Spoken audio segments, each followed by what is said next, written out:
นี้สิมาทำการซ่อมเลื่อยไฟฟ้าเลื่อยตัดไม้นี่อาการมอเตอร์ช็อตเดี๋ยวจะทำการมางมอเตอร์เปลี่ยนแผงหลังนี่แผงทานอุปกรณ์ที่มีมอเตอร์แล้วก็แผงกลทาน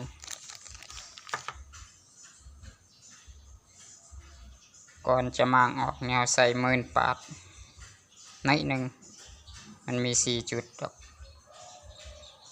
ปาดออกครั้งละน้อยหนึ่ง4 จุดแล้วค่อยๆเอาครีมดึงออก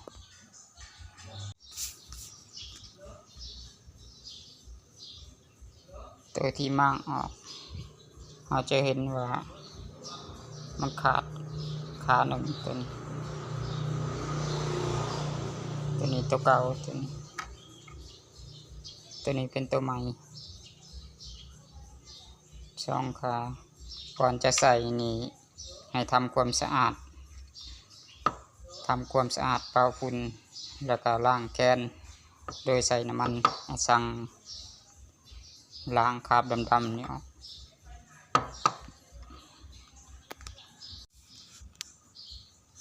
หันมอเตอร์ให้ติดกับแขวเฟืองต่อมาก็ย่ำขี้กลัวใส่2 จุดเพื่อบ่ให้พานมันย้ายออกใส่กระเล็ด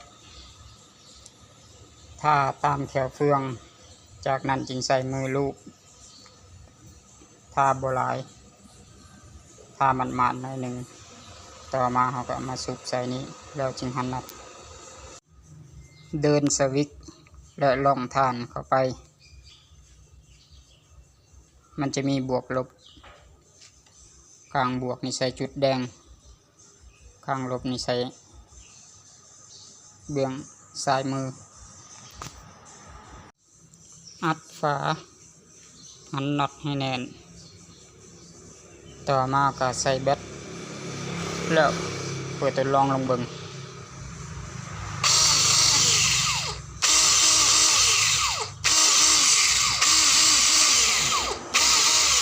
ตัวไฟเข้าใช้งานได้เดี๋ยวทำการใส่ใบเลื่อย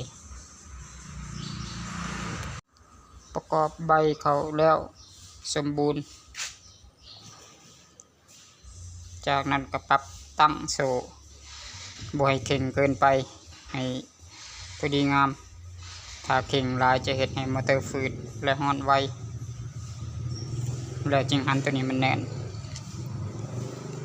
ตอนใส่ใบให้ตัวนี้มาทางหน้าแขวนี้ไปทางหน้าแขวเลื่อยให้มันส่งไปทางหน้าถ้าเอาใส่ปีนมันจะตัดบ่เข้า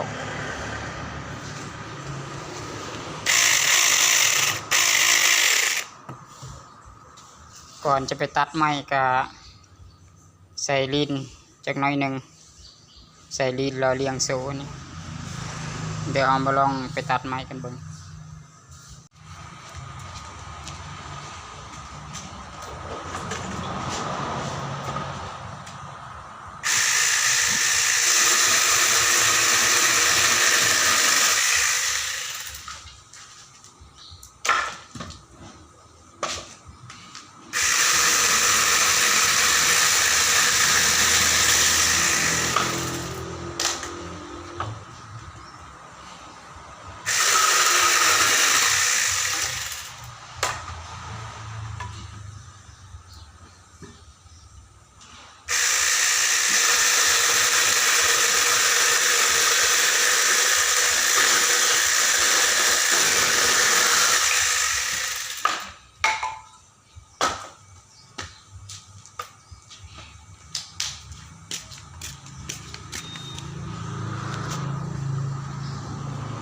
หมดเท่านี้สำหรับงานตัดไม้กับวิธีใส่เลื่อยขอขอบใจ